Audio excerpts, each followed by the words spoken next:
Good afternoon, and welcome to this, I think, 45th anniversary presentation of the Lillian Smith Book Awards.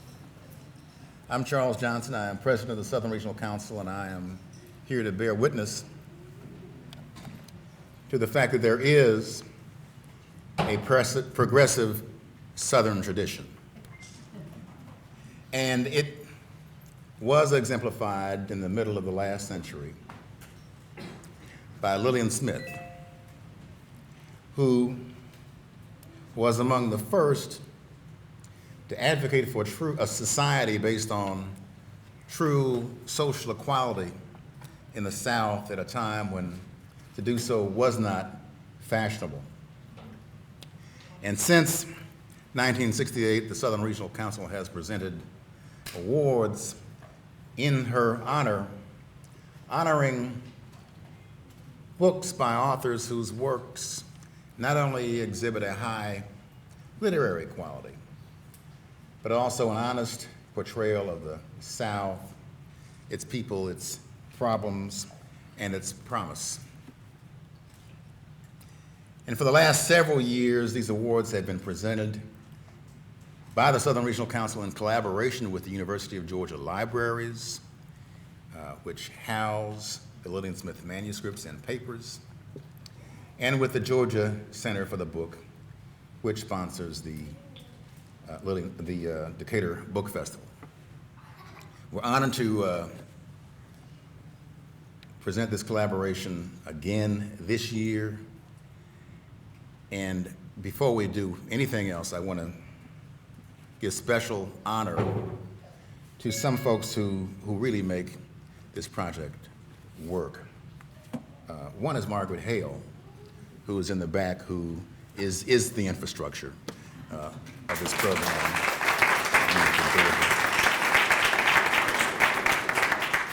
But also our panel of jurors who have waded through for you 38 excellent nominated books to present the awards that you will see presented today. They include Vicki Crawford from Atlanta, Meryl Penson from Athens, Constance Curry from Athens, James Taylor from Decatur, and Dr. Mary Twining Baird from Atlanta as well. We want to thank them for all they have done. We want to thank you as well for coming and hope you enjoy the ceremony. Well, good afternoon to all of you. I'm Toby Graham, director of the Hargret Rare Book and Manuscript Library at the University of Georgia, which, as Charles pointed out, is the home of the Lillian Smith papers. And it is my distinct honor today to introduce to you Francoise N. Hamlin, winner of a 2013 Lillian Smith Book Award. Dr. Hamlin is the Hans Rothfels Assistant Professor of History and Africana Studies at Brown University. She earned her PhD at Yale, master's degree from the University of London, bachelor's degree from Essex University. She is the recipient of a C. Vann Woodward Dissertation Prize and 2 other notable prizes for her graduate research, and is the 2012 recipient of the Berkshire Conference Best First Book Prize. Dr. Hamlin's book is titled Crossroads at Clarksdale, with the subtitle The Black Freedom Struggle in the Mississippi Delta After World War II. And she begins her introduction with a quote from civil rights leader Aaron Henry. He said in 1963, "Ours is one hell of a story, but freedom is worth every adversity." And Dr. Hamlin tells Henry's story alongside that of a very different kind of activist. Vera Mae Piggy's work as a beautician gave her both the economic independence and the opportunity to organize. 2 kinds of work were occurring, Dr. Hamlin writes: the work of creating beauty and the work of creating a movement. Dr. Hamlin weaves together themes of race, gender, and class that flow through a compelling and illuminating narrative. She concludes her book with a personal and very moving epilogue that brings Clarksdale's history up to the present. Crossroads at Clarksdale is excellent scholarship. It's important work, but it's also beautifully written and really a great read, and I recommend it to all of you. Dr. Hamlin, it is my pleasure to present to you the Lillian Smith Book Award.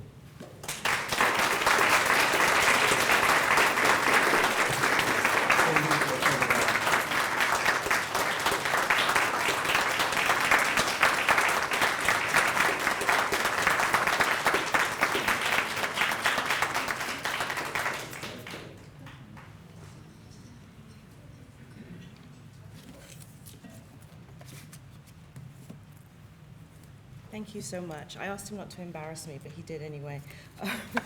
I am very, very, very honored to be here, and particularly for this award, and I'll make clear what I mean about that.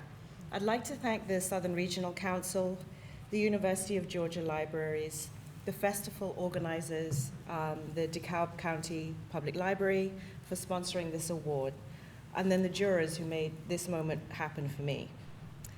I've written everything down because I get a little nervous. As you probably figured out, I'm English, and I'm going to answer the question that I always get is, why was I in Mississippi? I was a high school exchange student in Clarksdale, Mississippi. Not the place I had chosen to be, the place I'd chosen to go, but the place the organizers thought I'd feel at home.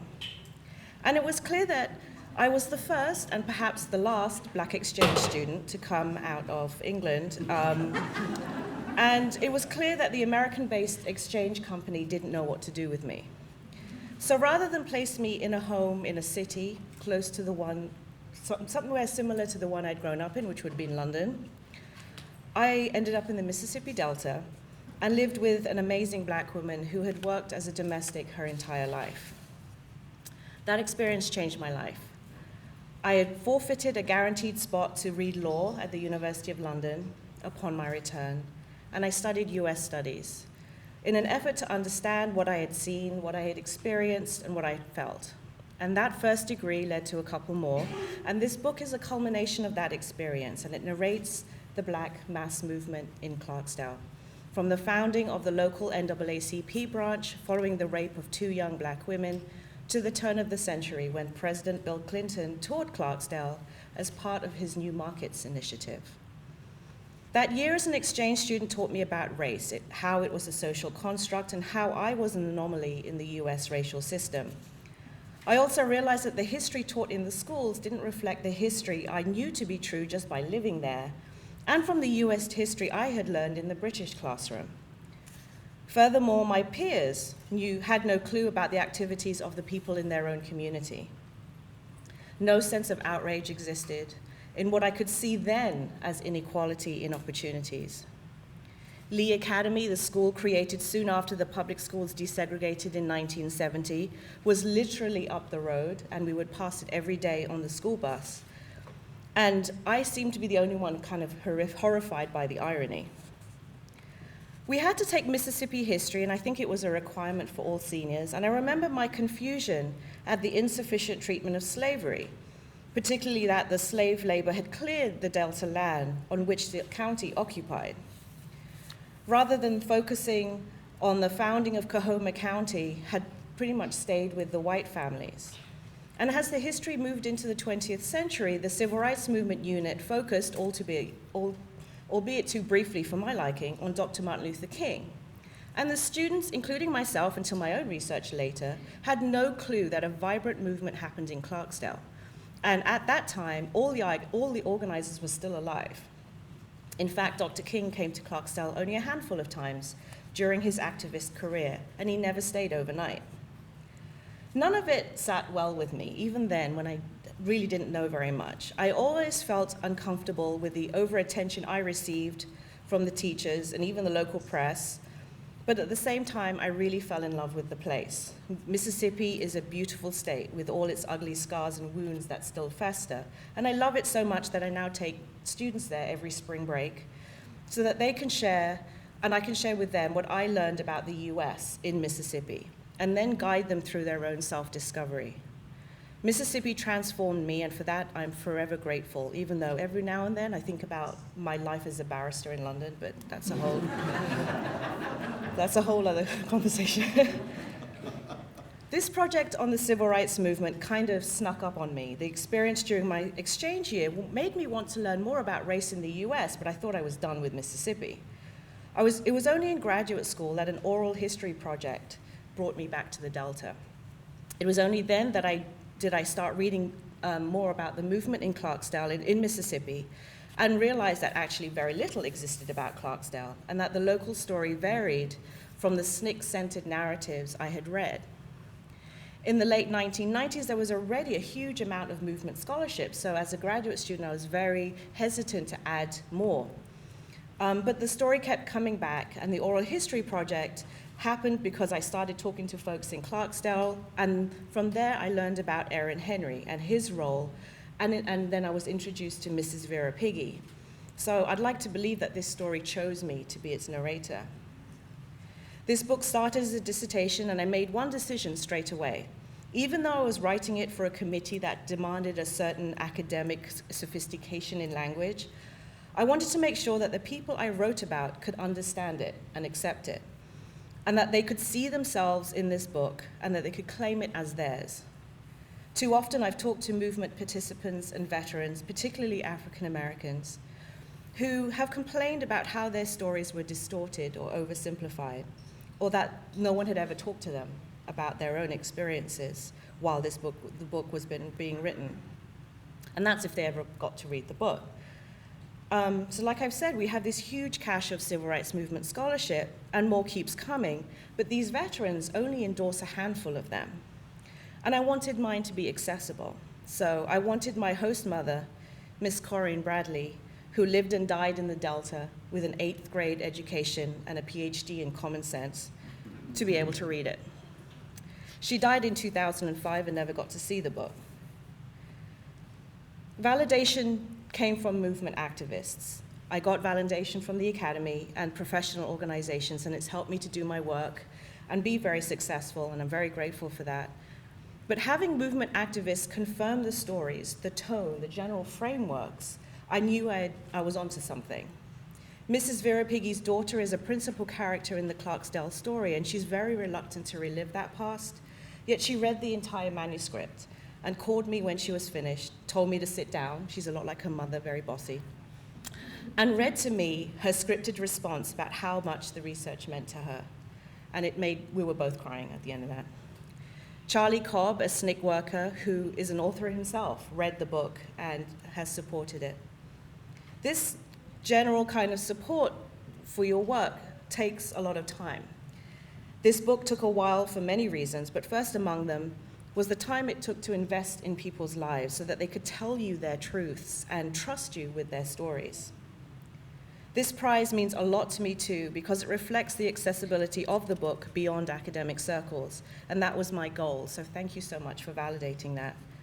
Oral history became the main way to understand Clarksdale. Archival documents might pinpoint dates, times, people, but voices and memory adds meat to these bones, and that's also the hardest part of the project, particularly for me as a bit of an introvert with a funny accent.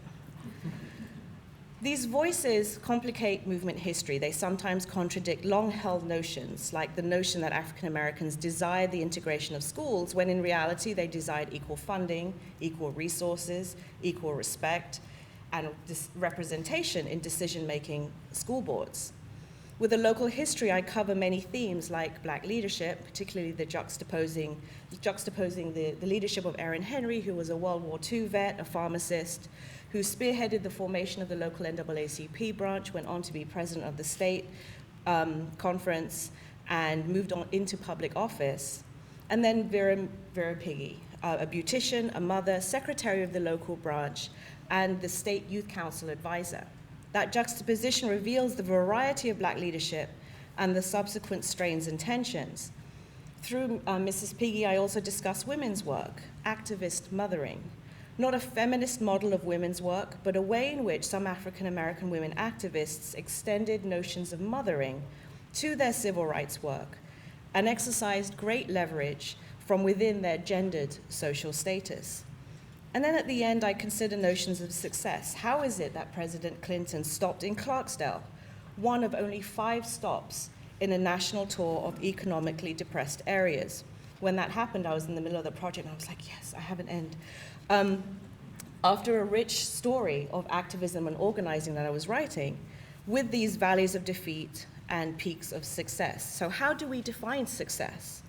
And can we define success? As we are in the midst of 50-year anniversaries of many of the popularly perceived landmarks and these events in the movement, we've just crossed the 50-year threshold for the March on Washington. Next summer is 50 years since Mississippi Freedom Summer Project. My book feels very timely, and that's just a coincidence. It celebrates the timing, not the book. It celebrates but challenges and complicates, and there is definitely a lot more work to be done. This project has brought many full circle moments for me. The most important one is that I'm able to explain what I saw in the 1990s. I have some answers, I have a lot more questions, and I have something to give back to the community that gave me a home for a year. Today provides another full circle. The dissertation from which this book emerges is titled, "The Book Hasn't Closed, the Story Isn't Finished, Continuing Histories of the Civil Rights Movement." It was a title that I'd used almost from the beginning because it said what I was trying to do. Not a history that had a triumphant end, but an ongoing story of human interaction and conflict, failures and successes. At the end of my dissertation research, as I read more secondary sources to incorporate and enlarge the range of voices and opinions in the South, I read a book and I wrote this I took a quote and quoted it in the original epilogue as an epigraph. "I have not ended this story, for there is no end." It was a perfect quote that supported the title I already had. Lillian Smith wrote those words in 1964 in her book, Our Faces, Our Words. The quote didn't make the rewrite and the editing for the book, neither did the dissertation title, and I'm happy about that. But her sentiment is definitely a part of it. Winning this award in her name brings me full circle, and with very much gratitude. So thank you again.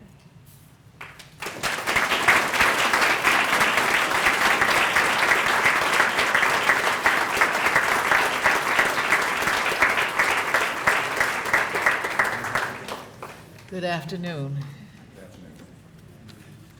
I am Mary Twining Baird, the chair of the Lillian Smith Awards Committee. And I would love for the members of the committee to stand, please, so you may see the troops, because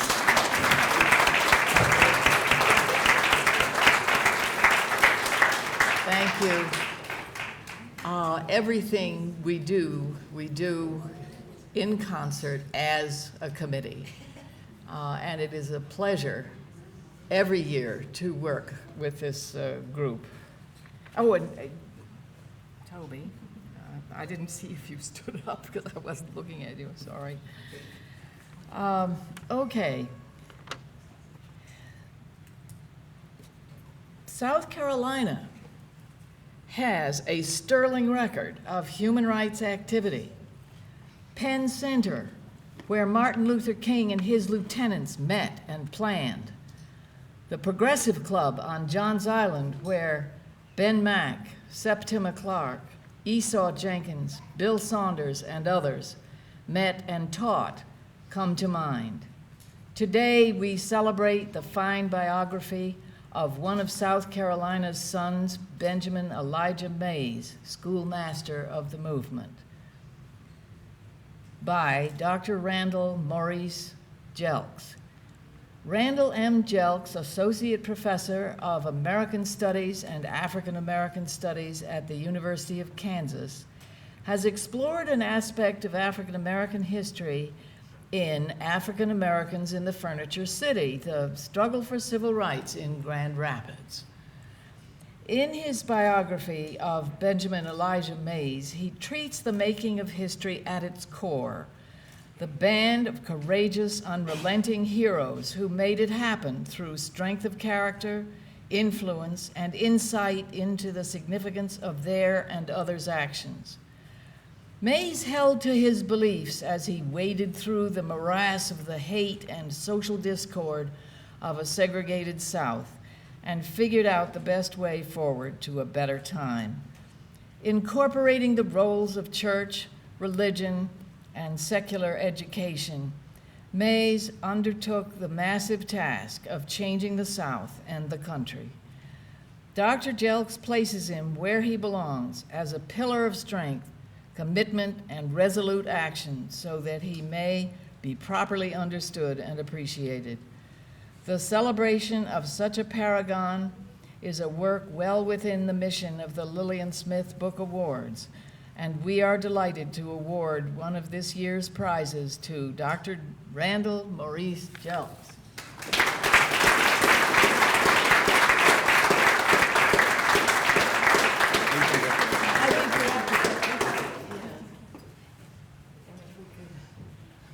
Have a little picture opportunity here, yes. One more, and one more. So you don't have to deal with it.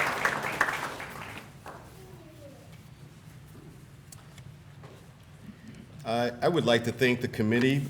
I thought it was a joke when I was like, really? I saw the illustrious names and I said, really, come on.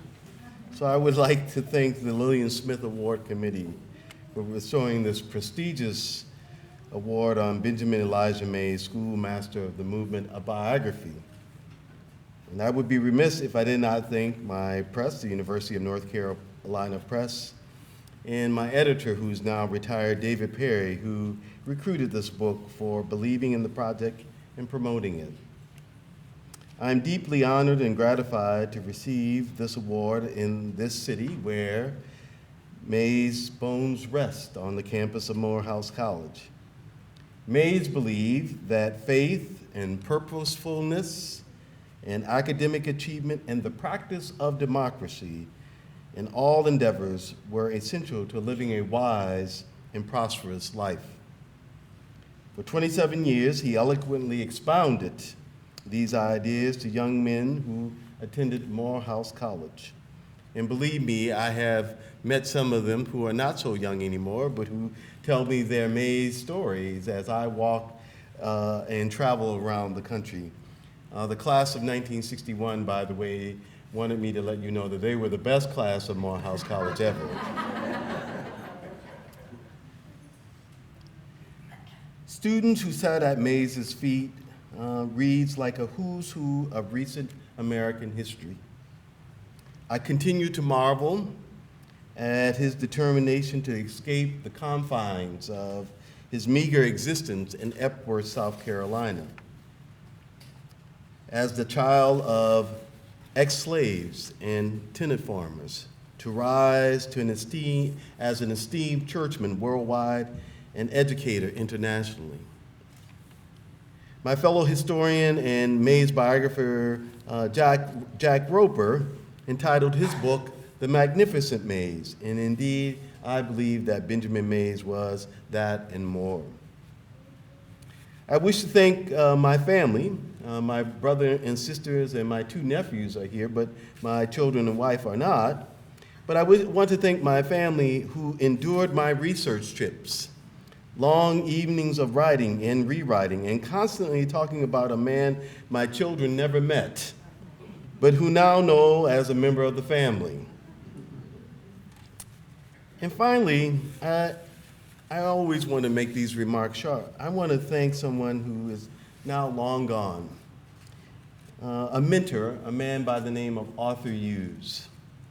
In 1969, I came to Atlanta as a part of a trip of the YMCA, something that Mays had participated in a great deal. Mr. Hughes worked for the Dry Streets YMCA in New Orleans and organized 2 busloads of boys to come to Atlanta to the initial gravesite of Martin Luther King Jr. Hughes never knew that he sparked in my imagination to write and explore the multi-stories of the South's civil rights in American history. So I want to thank Mr. Hughes, who is now long gone, and thank you for this award. Thank you very much.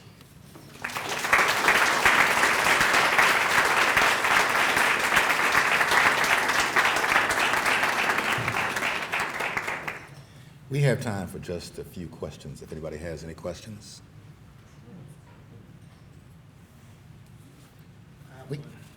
Yes. For Dr. Francois. Yes, I was sort of curious as to what your views are on what's happening in Clarksdale today and what its impact on you in terms of the economic, political, and criminal crisis that's going on.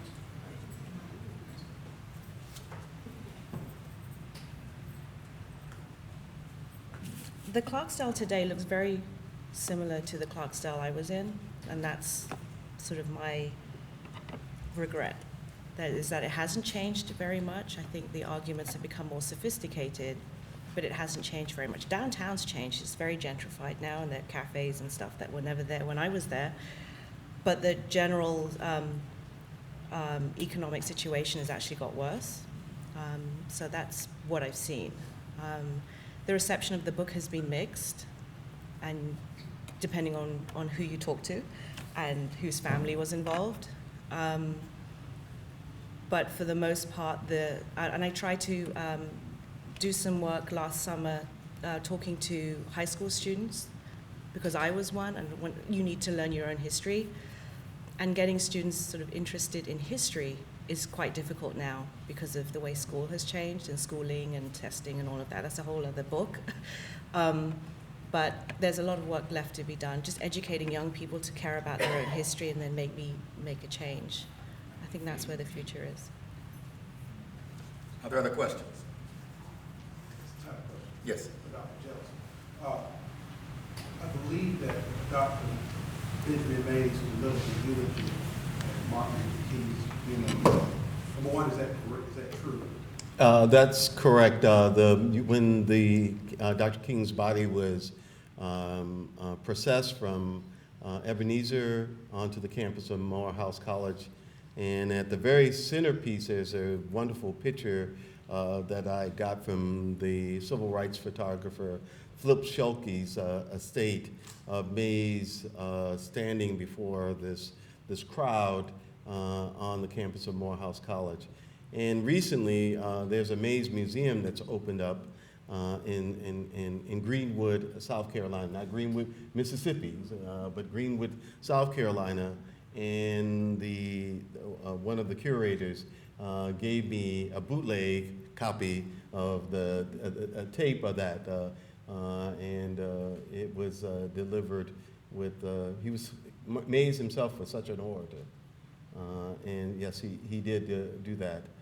And that was my second question, was how was the eulogy received, and why was he selected? Do you know how? Oh, he was the night Dr. King's assassination. Mrs. King, Coretta Scott King, called Dr. Mays and said that it had been Martin's wish that you would perform his eulogy, in which Mays responded, sadly, I had always hoped he would perform mine, because Mays was older than, and he was broaching, he was in the 70s in that moment. Yeah. Other questions? Yes, sir.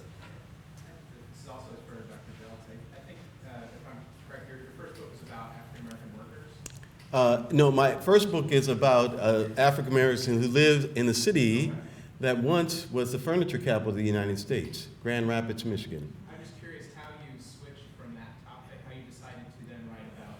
Oh, that's a very interesting question. The second president of Morehouse College was a man by the name of Samuel Graves. He happened to be from Grand Rapids, Michigan. And I said, well, you know, I mean, in the good Lord's providence, this is providential. I should write this book on maize now. No, I had done both. I was doing research of 2 books at once. So I would be at the Library of Congress, and then I would run over to Howard, and then I had to say this, and I see Karen here. When I was naive to this project, this wonderful woman who works at Atlanta U, Clark Atlanta U, in the Woodruff Library, was at Howard University, and she says, well, here's some resources for you. And then she left me, like on a date, you know, like, and came to Atlanta. But no, it really was the kind of going back and forth and tying these narratives together, the narratives of these civil rights stories, multiple stories. I'm writing about a northern industrial town, a small black community, but having different kinds of struggles, but nevertheless struggles. And so linking those stories together is what I think about. I don't think about, I write about one section or another. I think it's the ways that these things cross, because people do cross. In the largest black population of Grand Rapids today, they all are formerly Mississippian and Tennesseans. So they are connected in many different ways. Other questions? Yes, ma'am. Dr. Hamlin, you already know that I'm from Clarkston, but I've been gone since the late 60s. When you were there as a senior in high school, and I don't even know what school. Coahoma County High. Coahoma County High. Is it, do you know if it still exists? Oh, yes. Yeah. Oh, yes. Some of them are closed. Yes. Yes, ma'am. Dr. Hamlin, Yes. I toured from Mississippi, very familiar with Clarksdale. Clarksdale is very close to Tunica. Did you include Tunica in any of your works? Because Tunica was the poorest city in Mississippi. I include it in the epilogue when I talk about the casinos. Because a lot of the people working in the casinos are driving up from Clarksdale, because that's where the jobs are, because there's nothing in Clarksdale now.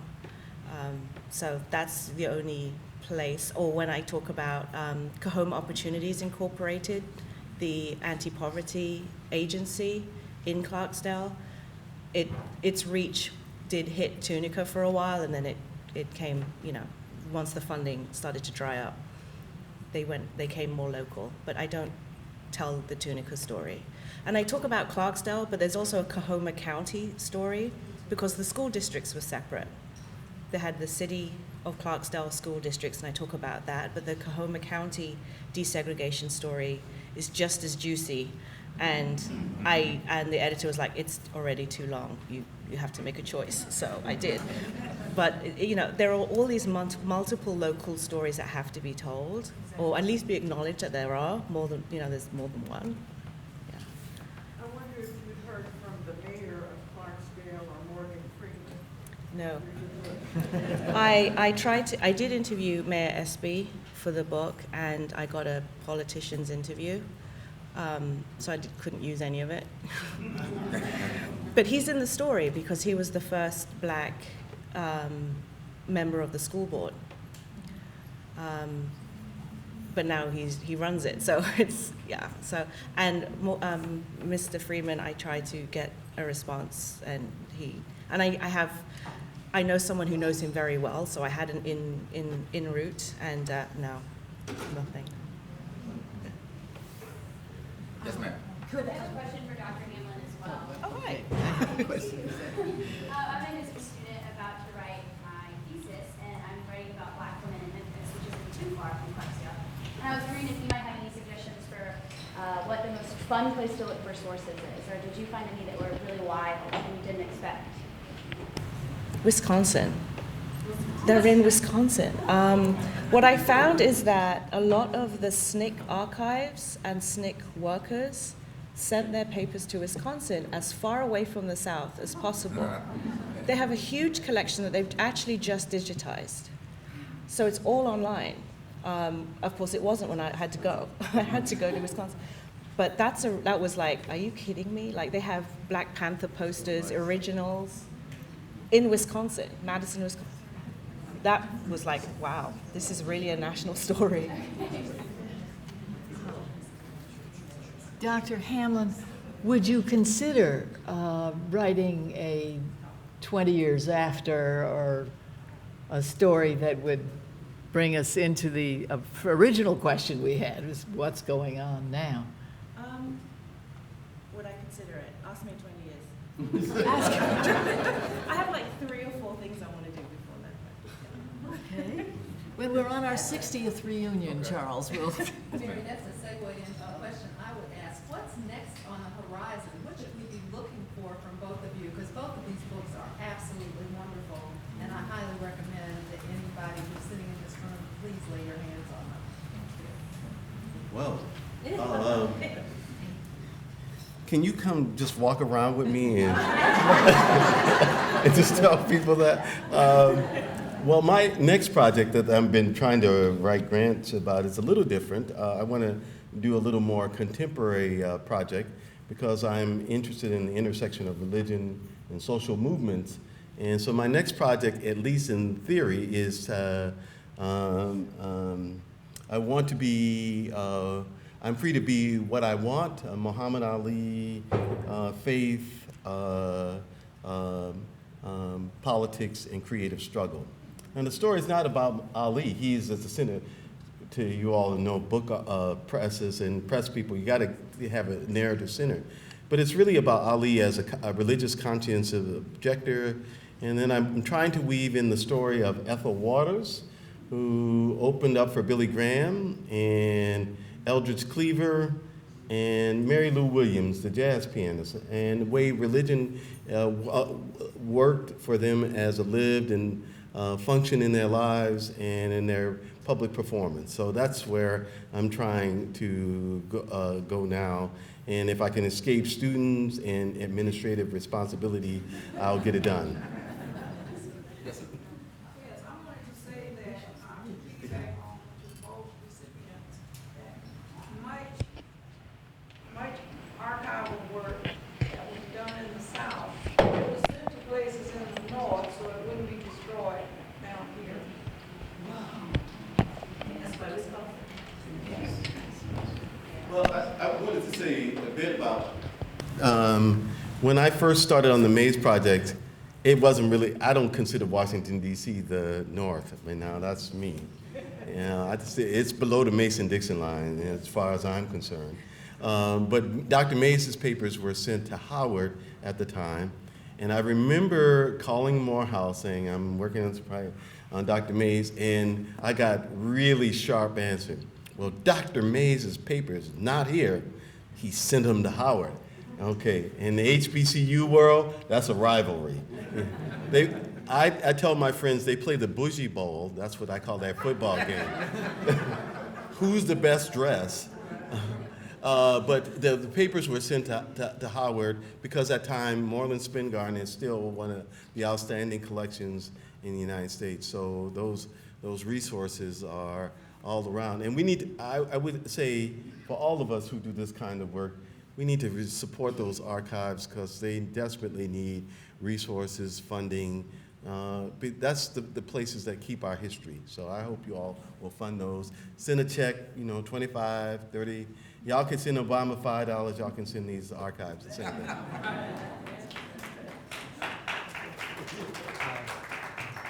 I have questions for both of you, but in the interest of time, I'll just pick one. But Francoise, I've got a question for you. It comes from the epilogue of your book, and one of the things that just really kind of, I guess it made me sad about the epilogue was reading about Vera Mae Piggy's daughter. And you talked to her in 2005, and she had a comment something along the lines of that, did I give up my childhood for this, thinking about the state of affairs, state of race relations at that time. And I just wondered if you had any follow-up on that or any comments about that. Has her feeling about that changed? Has her disillusionment lessened somewhat, or does she still feel that way? she still feels that way, and that's actually my next project. The project I'm going to work on now was actually sparked by my conversations with her and with Rebecca Henry, Erin Henry's daughter, who also felt very disillusioned with her life because of her father's activities. So the next project is going to talk about the children of activists and the young people and sort of the personal costs of activism on young people and children. So it's still in civil rights history, but making the civil rights history children's history. So making that transition. Thank you. Can we give one more round of applause to our recipients?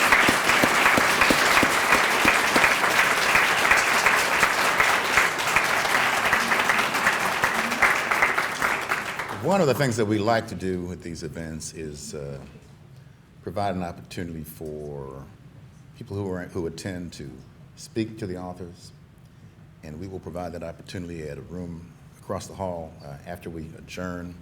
We also like to give them the opportunity to purchase books and autograph them. Unfortunately, we have not been able to secure copies this time. So what I'm told is that the authors will be available to autograph your program when you go across the hall. But what I want to mention to you is this. As Dr. Hamlin said, we live in a time of commemorations. You know, we commemorate what happened 50 years ago. It was 50 years ago that there was a march on Washington at which Benjamin Mays gave conviction.